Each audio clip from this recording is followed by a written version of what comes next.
Tu cerebro copia más de lo que inventa. Tu cerebro no es una máquina diseñada para inventar cosas completamente nuevas desde cero. Es en realidad una máquina de combinación. Cada idea que tienes está construida a partir de elementos que ya existen en tu experiencia previa. Todo lo que has visto, escuchado, leído, vivido se almacena en tu mente como fragmentos de información que pueden reutilizarse.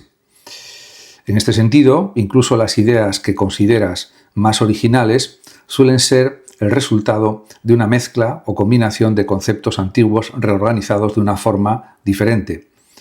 Además, esto no es un defecto del pensamiento humano, es su funcionamiento natural.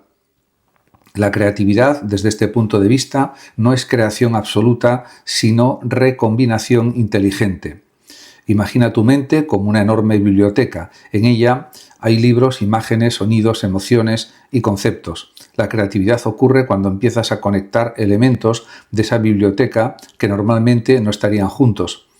Por ejemplo, en la ciencia, muchos avances importantes han surgido cuando una idea de un campo se aplica a otro completamente distinto. En el arte ocurre algo similar. Nuevos estilos nacen cuando se mezclan influencias anteriores de manera inesperada.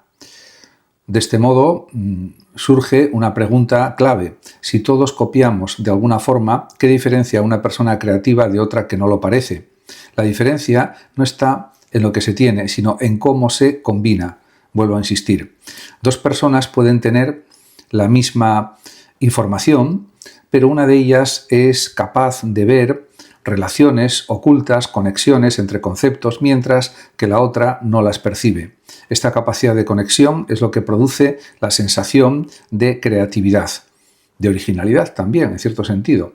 Pero aquí aparece algo todavía más interesante. Si la creatividad depende de la capacidad de establecer conexiones, entonces no basta con acumular conocimientos, es necesario desarrollar una forma distinta de observar la realidad. La mayoría de las personas piensa de manera lineal, una idea lleva a otra de forma predecible. Sin embargo, el pensamiento creativo no sigue rutas fijas, salta, compara, mezcla y reorganiza. Y esto plantea otra cuestión importante. Si todos tenemos acceso a experiencias e información, ¿por qué algunas personas desarrollan más estas conexiones que otras? La respuesta no está únicamente en la inteligencia, sino en la atención, porque lo que realmente determina la creatividad no es solo lo que sabes, sino en qué te fijas y cómo interpretas lo que ves.